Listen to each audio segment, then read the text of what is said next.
Peace and blessings, everybody. Assalamu alaikum, shalom. I'm Lale Tunser. Welcome to Universal God Message of Peace. This is Dr. Zahir and Rabbi Wiseman. And this week is part 2 of the topic, how your outside affects your insides. And today we're going to be hearing Dr. Zahir's perspective on his understanding on this topic. So over to you, Dr. Zahir. Thank you very much. I begin in the name of the God whose mercy is profound, whose kindness is forever. You know, when I heard this topic to begin with from Rabbi Wiseman, I was a bit nervous. But then when I heard it, I became more and more comfortable because many of the things that he mentioned were really, as he always does, were full of wisdom and made a lot of sense to me as well, and they resonated, in me. The first and the most significant, important thing that he mentioned, and I totally agree with him, is that, when we are talking about religion and religious path, we are more than anything else, we are talking about the cleansing of the heart. We want to be purified from inside. That's what the focus is. The outside world, as he rightly pointed out, does affect the inside world, and it is therefore what we are doing in the outside world, in the material world, happens to be important. So, for example, as he said, actions do affect our heart and our feelings of our heart, the state of our heart. Those feelings, they do affect our actions as well. So they both have a very strong relationship with each other. I mean, it is not possible for a person to continue to do evil or to continue to be a part of an atmosphere which can be described as evil, and yet be able to uh, continue to have a pure heart that would remember God and be always inclined to thank Him and to be kind to fellow humans. It's just not possible. And likewise, it's not possible that you think that a certain person is very pious, is God fearing, but you know what? His conduct is not good. He doesn't behave well. It's not possible. So both the two go hand in hand. One affects the other, and vice versa. Uh, I do believe in the religious understanding that I have. Uh, there is emphasis, I would say a lot of emphasis on symbolism. And obviously, when you talk about religious symbolism, it's all in appearance. I mean, it's something that you do. There are certain things that you do in a way that they affect your appearance, and they are important. However, the danger is that you make the significance of the appearance and the symbolism, the religious symbolism, exaggerated. You give it a state, give it a position, which is more than what it deserves. To be honest, it's very important, but its position is kind of uh, problematic for a religious person when it is divorced from, it is separated, isolated from the true spirit, the true meanings behind it. I give you two examples of two different uh, aspects of worship of God that we have been asked to go through. One of them is Salat, the formal prayer. We've talked about it, but I'm particularly referring to the aspect of the prayer, which is all which is all an expression of symbols. It's symbolism. I mean, you are standing and facing Mecca, the Qibla, the Kaaba. Uh, in most cases, you have your both hands, one over the other, somewhere uh, around your belly. Then you incline for ruku, and then you prostrate and put your forehead down on the floor, and then you sit in a way that somebody who is very um, attentive and respectful is sitting. Somebody who is not aware of what's going on would wonder, I mean, what's happening? I mean, there's nobody around, and this person is doing a few things which don't make sense. But the fact of the matter is that when we are to get attached to a God who is not visible, an unseen God, and we are communicating with Him, these actions they do turn out to be very very important, significant in enabling us to come close to Him. Uh, Many of the utterances that we mention are also in the same category. Probably an even more direct, striking example is that of uh, the rituals that we perform in Hajj. I'm sure that there is something similar in Judaism uh, when the certain rituals are performed in Jerusalem. But I mean, this dress, which is a very important part of ihram, uh, when we begin our journey towards Makkah, towards the house of Allah, the the dress for men is similar to uh, the two pieces of cloth which are used to cover uh, a human being when he has passed away. And the idea is that when you are undertaking a journey towards God, that is spiritual journey towards meeting Him spiritually, you need to cut off your relationship, mental relationship with the rest of the world. You need to focus. You need to be completely attentive. And this appearance, it helps. It reminds. Because obviously, I mean, let's face it, even when we are going for Hajj or Umrah, uh, we are still in the middle of so many attractions, material, physical, worldly attractions.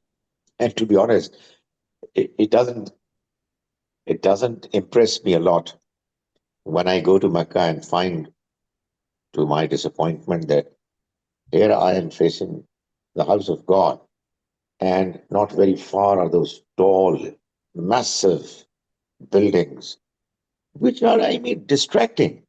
I mean, what is the point? But that's for the taste of humans to really be deplored and to be criticized. But the fact is that you know this appearance is important. Um, I mean, imagine that that that small room virtually described as the house of God is nothing but it's symbolic.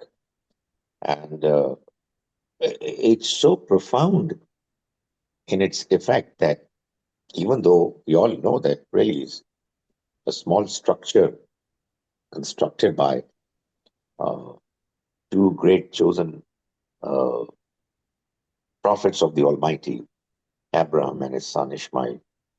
Um, but because it stands for something which is uh, reminding us of a bigger, deeper reality which is behind it. That is what makes it so effective. I'm not here to I'm not here to deliver a lecture on Hajj, but I just want to mention one more uh, ritual which is associated with Hajj. Which again is symbolism. Uh, it is pelting stones at the three monuments which are considered as the symbolic presence of Satan, Shaitan. Uh, I mean, obviously, somebody who is not aware of the real spirit behind the whole idea, what you're doing is just pelting stones. At what? Well, at a structure, at a monument which is there.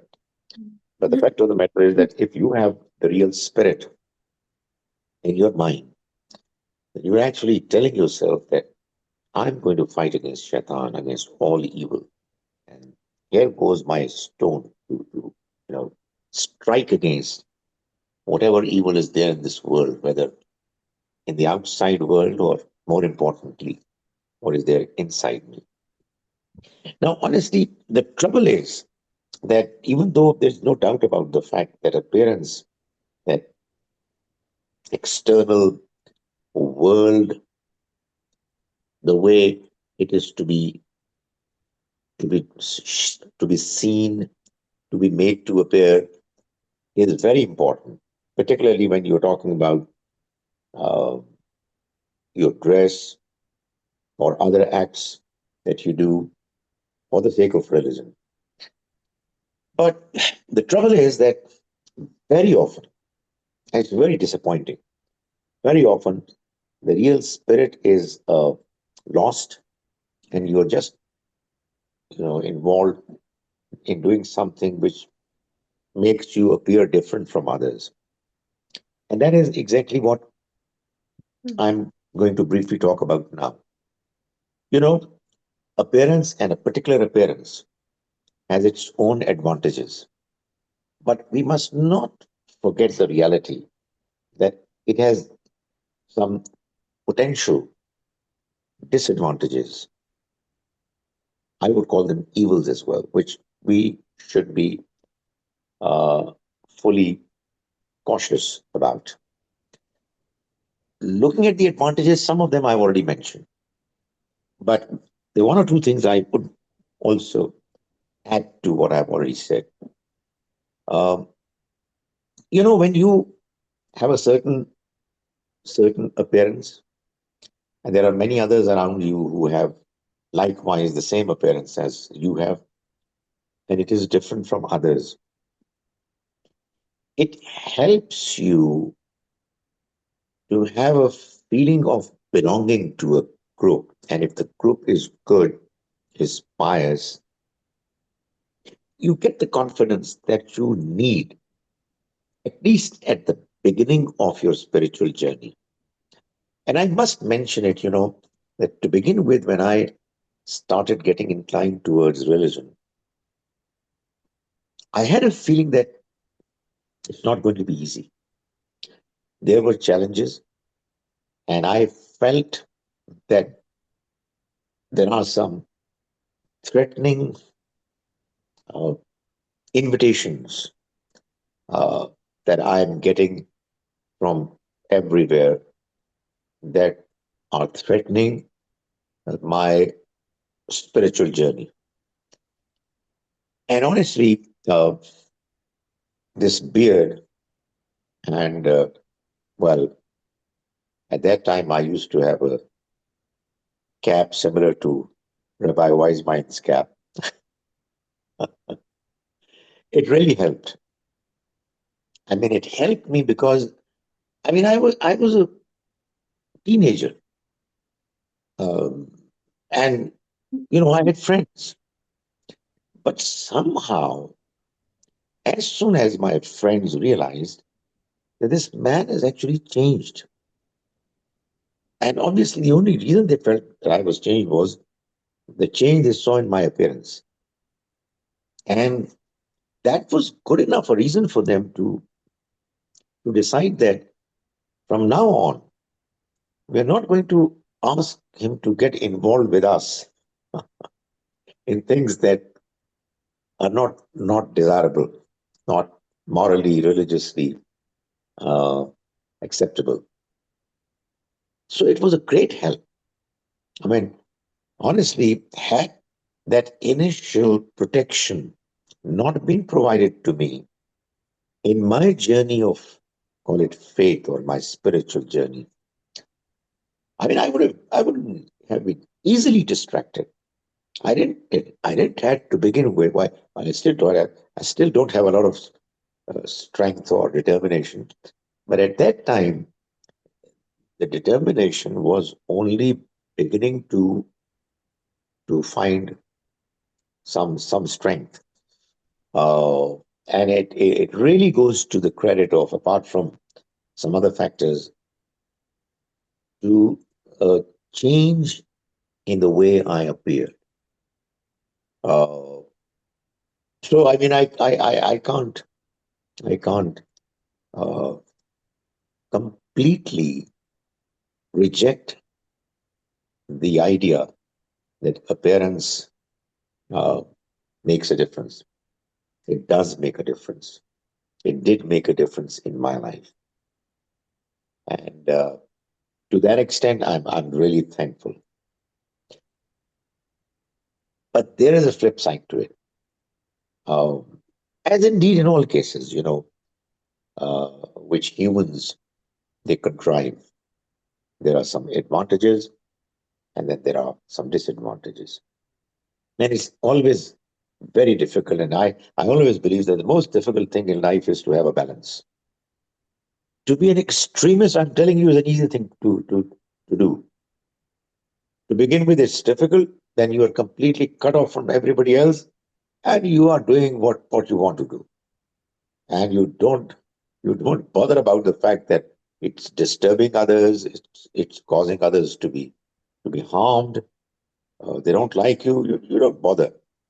But that balance, wherein you are on the one hand on the path, on the journey towards your strengthening of faith, and yet you're careful about others, you value others, and you are following a way wherein each each time you come across some criticism, you're trying to correct yourself. It's not an easy way. So I'm just going to mention finally the disadvantages that I feel this question of being in a certain form, a certain appearance creates.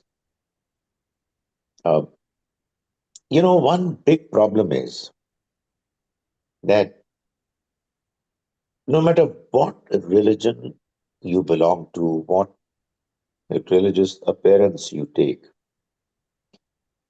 it is bound to be to the exclusion of others.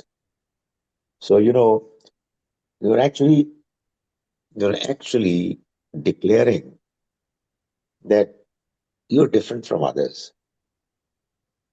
Honestly, I mean, I'm not saying that I'm giving a final word on this particular topic, but because you keep thinking about the pros and cons of looking different, but I have a feeling that if I have a message that I have to deliver to others, probably I should look similar to them as much as is possible. Because although if you look different and you look somewhat religious, people might respect you, and sometimes they do. they also would want to keep a distance from you. Uh, because you actually belong to a different planet. So I mean, maintaining a distance, makes sense. So that is one disadvantage that I have in mind. The other is, and probably it's more serious, that some people attach so much of significance to appearance that those people who are not looking like them, they get a feeling that they are no good, so they're looked down upon, which is sheer arrogance. I mean, there's no reason why this approach should be adopted. Uh, I'm not saying everybody has the same way of thinking. I hope most of the people who have the religious appearance different from others do not have that mindset, but some people do, which obviously is something which really needs to be cautioned against. And with this kind of problematic attitude emerges a third one, which is that you know religion and religious people, they turn into groups and sects. And when you belong to a certain religious group, uh, and obviously appearance plays an important role, it creates problems. So sectarianism is a problem which is not healthy, is not acceptable. The ideal world that I imagine is a world where, even though people have differences, even in an ideal world, I can't imagine people having identical views. There's no reason why they should have identical views. The Almighty has given us a mind to think and reflect. We have different backgrounds, so we are bound to be different. But ideally, we should feel comfortable talking to each other, no matter who the person, which country, ethnicity, religion he or she belongs to. We should be able to let others know what our views are and what are the basis of those views. And we should allow others the same facility, the same opportunity. Uh, Honestly, I love this ideal so much that anything that happens to uh, challenge and threaten it from happening is something that I feel uh, uncomfortable with. I feel that I I don't like it. So that's about appearance.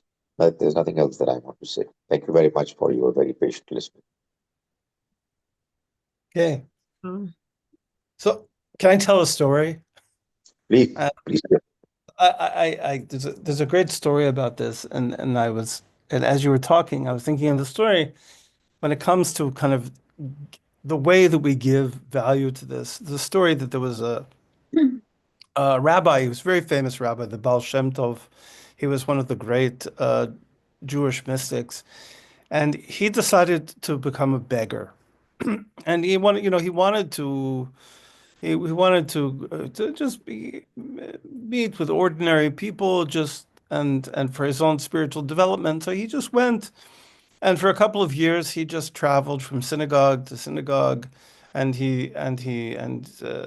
people would feed him and so on. So he went to one small town, and there was a very wealthy man there, and the wealthy man would invite everybody to his house for Shabbat meals. But he would take, the distinguished visitors would be on one side of the table, and the poor would be on the other side of the table. And this distinguished visitors would get, beautiful soup and meat and everything else. And the poor people would get whatever they left over, right? And they shoved the bones down the other direction, right? Whatever was left of the bread, they threw it down to the direction of the poor people. And so that's how it was.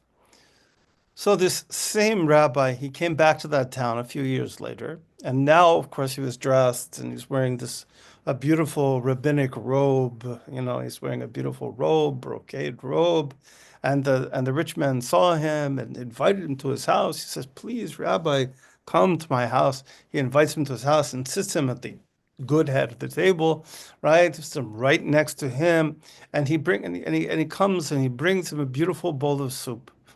And so the rabbi takes the bowl of soup and he dumps it on his coat. He dumps it on his coat. And the guy, he doesn't know what to do exactly. He doesn't want to say anything, you know.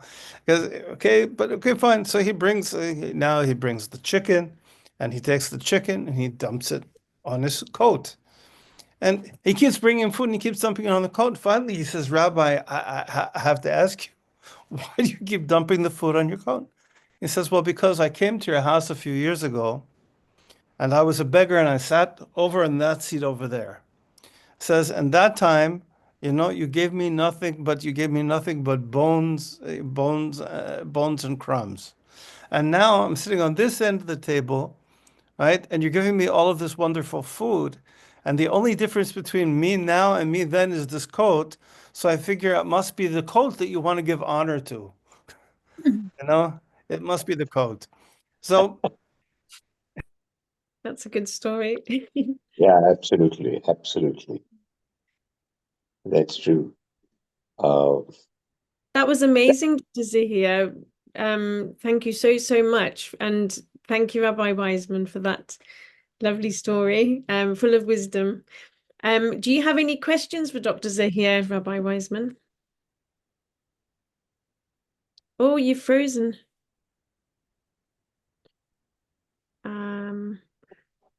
Rabbi Wiseman's frozen. no, So I don't know what's happened there. Um, let's talk about maybe this very well. yeah, maybe I can ask a question while we wait for him to return. So I would like to ask. Oh, he's back. Oh, hello, Rabbi Wiseman. You I, froze for a moment I there. froze. Okay, it's so funny. I froze, but I You froze. can But still hear us. okay, did I finish my story? Yes, yes, Yes, we Okay, did. yes, We we got it. heard the story. It was wonderful. Thank you so much. It was full okay. of wisdom. And I just asked you if you had any questions for Dr. Zahir. Any yeah, questions. Yeah, well, not questions because I again like I find myself like uh, so much in agreement. And also, it's interesting. My experience was very much like yours, Dr. Zahir. I also, at the very beginning of my journey, I was much more concerned about the externals, and I think it was good for me. I mean, I think it was healthy. It definitely kind of encouraged me and other people, right? I mean, it's true. People aren't going to invite you out to do stuff that you shouldn't be doing, when you're dressed like that. That's true. And there's a real benefit to that. But when it comes to the gang signs, you know, people often ask me, I have long, hair here. And they say, "What does it mean? What does it mean?" I said, "It's a gang sign." I mean, at the end of the day, I mean, I could tell you, the Torah says this and Torah says that, but really at the end of the day, right, it's sort of a gang sign. It says that I have a certain kind of set of religious beliefs in this, whatever. And it has, you know, and when it comes to things like that, I think we have to be really careful not to invest them with too much, and sometimes to avoid them because they become just it just becomes too, I sometimes, my daughter and I would go to Jerusalem, and my daughter and I would go to Jerusalem, and there are a lot of different Hasidic sects in Jerusalem, and like it was like going bird watching. It was like going bird watching. We'd see a guy, and she'd go, "Well, what's he?" I said, "Well, okay, the hat sort of flat. Okay, the bow is on the right side. Okay, he's of this. And then you can see another one exactly the same, except the bow is on the other side. Okay, I know what that guy is. Right. And and the socks and the shoes and the glasses and everybody got the uniform. And and everybody, sort of they go to the wall and then they break up into their little groups. I mean, and I can't imagine that that's I can't imagine that that's what God wants in the world, right? Is for people to be, broken up into these little groups. And the groups, are distinguished, not really by things, to be truthful, they're not really substantial differences. They're not really substantial differences. They're stylistic differences mostly, and they're a difference in emphasis here and there, but nothing, you know, and they have a lot to learn from each other, right? I mean, of course, and so what happens is they don't learn from each other because, they feel separate. And those stupid things, I mean, honestly, stupid things like, how you crimp your hat, how you crimp your hat or what the border on your hat looks like, or whether you have, literally, this is true, whether whether your hat is composed of 6 panels or 4 panels, right? Because like that, that can make all the difference in the world. But of course, it's meaningless. I mean, at the end of the day, at the end of the day, it's meaningless. Um, but, having good associations, being around people who are like-minded, there is a benefit to that, and the uniform can be a way of helping that. But I think you can also do that without the uniform. I think I think even without the uniform, you should be conscious of who you hang around with, right? You should be conscious with, what kinds of people do you associate with, and and the kinds of environments that you put yourself in, and all that. That's something that you definitely can do, but you don't necessarily have to. You don't Yeah. necessarily have to be in uniform to do that. Um, but it is more difficult. It is can be that can be more challenging, but maybe not as challenging as the ego that can come with being in the uniform. Right? The ego that can come with the uniform, and the fooling yourself into thinking that somehow or another, by wearing the uniform and by conforming to it, that you're somehow like become the ideal. You can dress like the prophet, but that doesn't make you the prophet. You True. can dress like a sage, it doesn't make you a sage. And realizing that is, I think something which is kind of It, fundamental, I think difficult for people sometimes.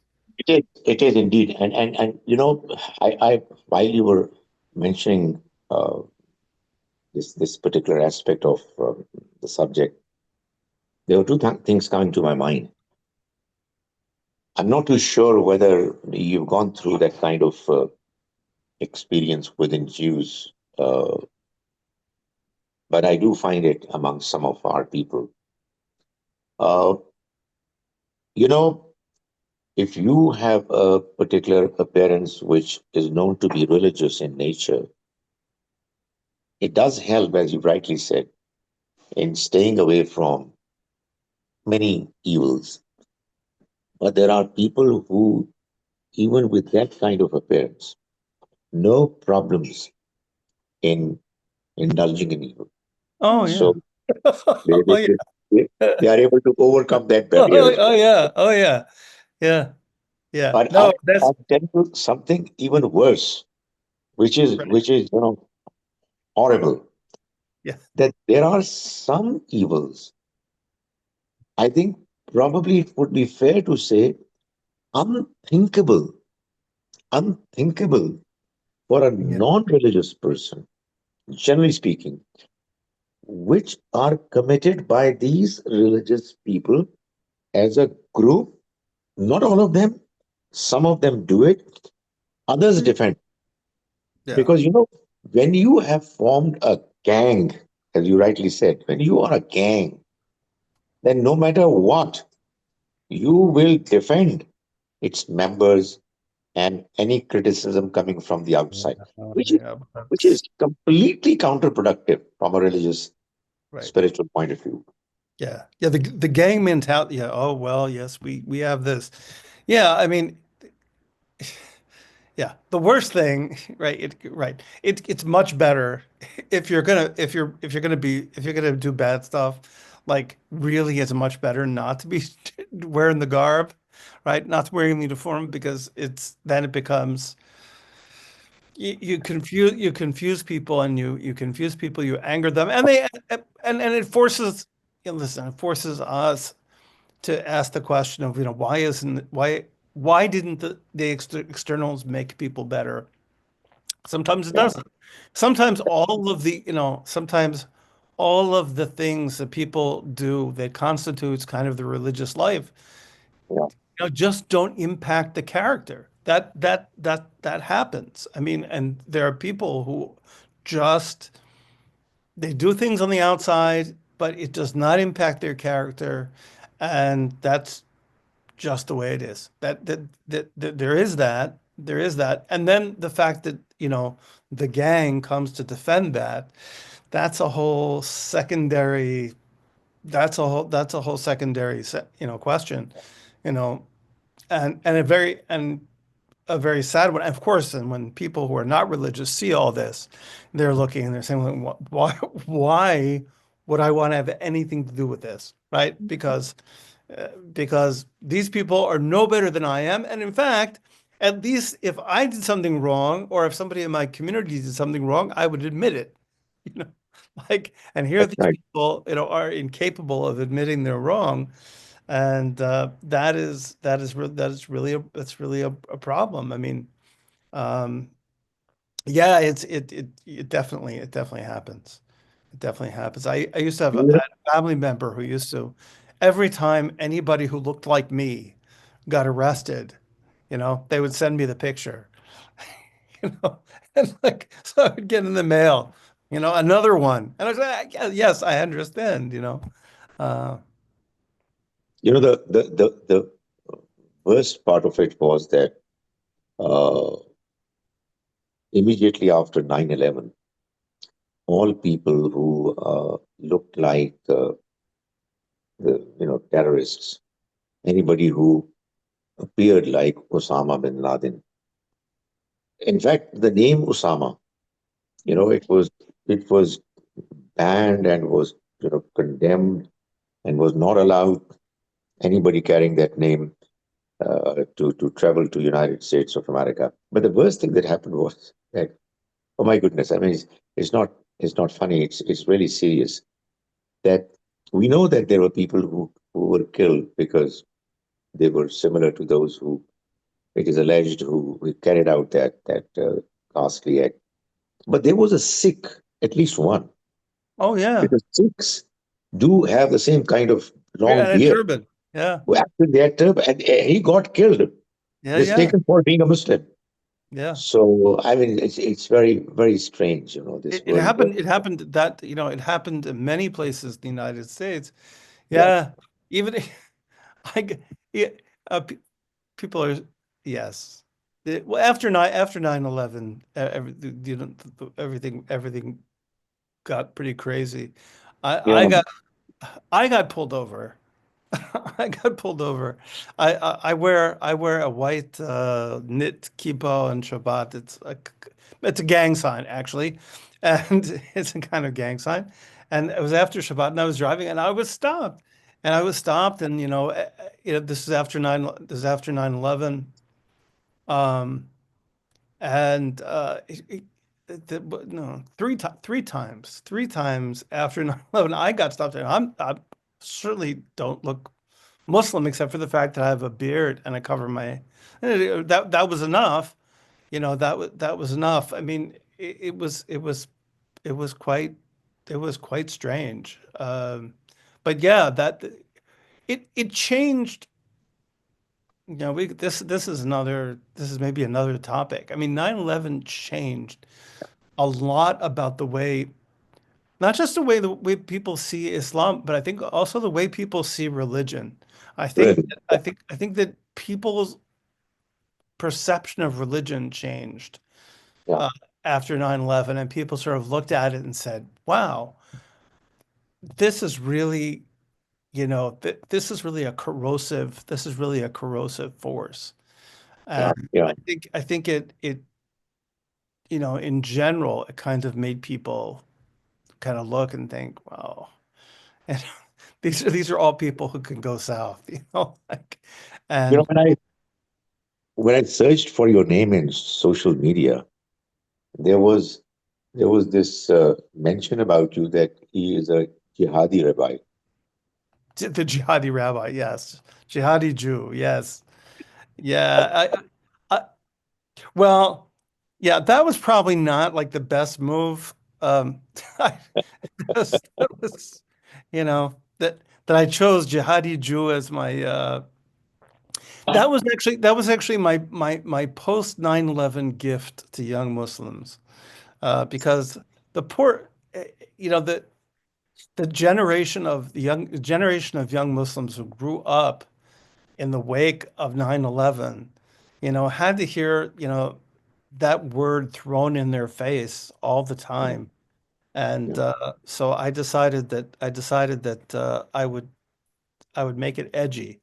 And so that was my gift. Okay. Uh, and but initially I got a lot of flack for it, and I know, I'm sure. I did initially, but then people sort of got used to it, and I think it did actually help. I mean, I think it did help a little bit. Um, but yes, it was. Uh, but really, 9/11 also. I mean, it's interesting. I mean, a lot of people had second thoughts, about their garb also, because it was kind of like, well, what do I want to represent? Who do I want to represent? Um, that's, and what do other people see as opposed to what I think I'm expressing, which also is something also that I think about quite a lot too, especially now, like somebody sees me in Keepa, they assume they know my politics, they assume they know, all sorts of things about me, and I struggle with that, honestly, Um, I can't wear a sign explaining, I should wear a big sign explaining all of my political opinions and everything, you know. Um, I'm wearing a kippah. However, it does not mean the following, and you can't really do that. So, You can't. You can't. Yeah. I could wear at least a little sign that say, before you judge me, talk to me. That might Yeah. be, yeah. Mm. But that's unfortunately not what normally happens. But I think it's a good topic, 9/11. It is. And That'd be a great topic. yeah, That'd be a yeah, really good topic. Yeah. it's true. That's what Dr. Lale would decide. Let's see what she has in her mind. Okay. I honestly, that you both basically summed up everything I could have wanted to have said. The only thing I would ask us about as well is the garments of like thought, speech, and action as like garments. And there's a verse in the Quran which says that, we've provided clothing for you as garments, but the best garment is that of righteousness. And so I think, my understanding is that the ultimate purpose is to remember our Creator as much as possible, to return to his ways of peace. And to do that, we have to purify our hearts. And sometimes, obviously, the outer layers of, thought, speech, and action, when we concentrate on purifying our deeds, doing more good deeds, even if we don't feel the love inside, or even if we don't yet feel that love, then it can help to remove the layers or purify the layers around our heart so that we can return to that love. And so sometimes that might mean that we do something out of fear of punishment initially. So, for example, someone might turn away from stealing because they're afraid of being punished. And then after turning away from that due to fear, they might start to, do good, like as in like give to charity, for example. But their intention initially, they might be feeling that their intention is to get a reward. However, they still do it for that reward. But then after a certain while, after keep doing, when you get into a good habit of doing that, then you might then feel the love inside and actually genuinely do it without expectation of a reward. You just want to do it because you remember that that's who you are. That's, your purpose, and that's, the purest thing to do. It's just the natural thing a human being should be doing. And the same goes with our speech and, even our thoughts, taking responsibility for those garments of thought, speech, and action can help us to remember our Creator more. And it might initially feel like it's different to our inside. But, I believe it can impact it. And ultimately, I think our purpose is to try to shine that in the light inside of us, the source of the light, which is our Creator, Creator's light, of righteousness, and even the garments of righteousness, like the names of our Creator, the most compassionate, the most merciful, the most forgiving. These are garments as well that he chooses to express himself, through these characteristics, these attributes. And if we can wear those garments and sort of shine that through our thought, speech, behavior, and also, even in the way we express ourselves in our clothing, then that is amazing. If our intention is good, like that, if that is our intention, then I think, dressing modestly or doing all these things can be a beautiful thing, and it can help us on that journey. However, the problem is I see is that sometimes people, just like anything in the world, any label or anything that can be used for the good can be used for evil. And Rabbi Wiseman mentioned that, last week, a couple of weeks ago, it was really sad. My father got he got £5,000 like stolen off him from a lady who pretended that, she hid behind a face covering and was dressed and, giving an impression that she was, a virtuous, God-fearing Muslim, because that's the label, that's what's become associated with that appearance. And she tricked him into going into a shop and trying on a jacket to help her father to find the right size. And as he was turning, her friend came and stole the money they must have kept an eye on where he put it. So unfortunately, sometimes people can hide behind this appearance because it's an easy thing to do. It can actually fuel your ego. It can actually fuel your arrogance. It can actually fuel ignorance in the world, and it can cause hate crimes. And actually, somebody who chooses to willingly wear a garment has the responsibility to make it, to have a good intention behind that, not to use it for selfish purposes. And unfortunately, there is a lot of that at the moment, and it's a huge detriment to the world because it gives a bad name to our Creator, especially when people do bad things in the name of God. Then people turn away from religion and then we get hate crimes against those who have a good intention. And that's, I guess, why we set up this charity. So hopefully, we can educate and promote those ways of peace from different religious perspectives and different labels, and hopefully we can all take responsibility and try not to judge people on their outer appearance. Let's not assume that just because somebody dresses in a modest way, for example, that they are 100%, good. And just because somebody might not let's not, think bad of them, because everybody will be judged according to what they know. And that's my understanding, and according to what we've been given. But I think this is a very, very relevant topic, especially with everything going on in the world. And may God guide us to all that pleases him. Amen. And God Amen. bless you both. Thank you so, so much for taking time to have these discussions, because it's so important. And I hope it helps people. So God bless you both. My Thank you. pleasure. Thank you Thank so you. much. Okay. Salam. Assalamu alaikum. Peace be with you all. Salam.